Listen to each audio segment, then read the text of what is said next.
नमस्कार सर्वांना. आज काही कारणामुळे मला मुंबईला यायला लागलं. मुंबईची आपली शिपमेंट होती ती आपण आज मुंबईला शिपमेंट जाऊन आपलं काम केलं.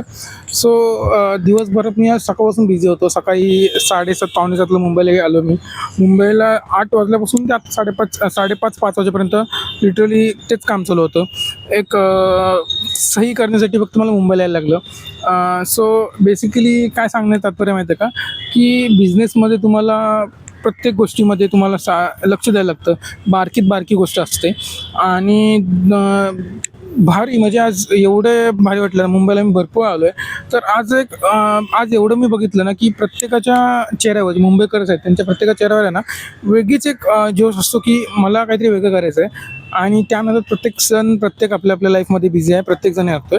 हे मी का बोलतो माहिती आहे का, आज दादर स्टेशनला उतरलं ना, एक माणसाचा खांद्याचा धक्का लागला मला आणि मी त्यांना सॉरी बोललो. त्यांनी माझ्याकडे बघितलंसुद्धा नाही. म्हणजे काय सॉरी किंवा मी वेलकम बोललेलं असं काही पद्धतच नाही. म्हणजे काय त्यांचं पण चुकीचं नाही का, बरोबरच आहे. ॲक्च्युली फॅक्ट काय झालं म्हणजे मला नंतर लक्षात आलं की इकडची माणसं एवढी बिझी आहेत ना, की समोरचं काय करतो ना, काय फरकच नाही पडत. आपलं काम आपण करत जायचं आणि हे त्यांचे दररोजचं शेड्यूल आहे. आणि त्यांना मी परत काय बोललो नाही, सॉरी म्हणून मी निघून आलो तिथनं.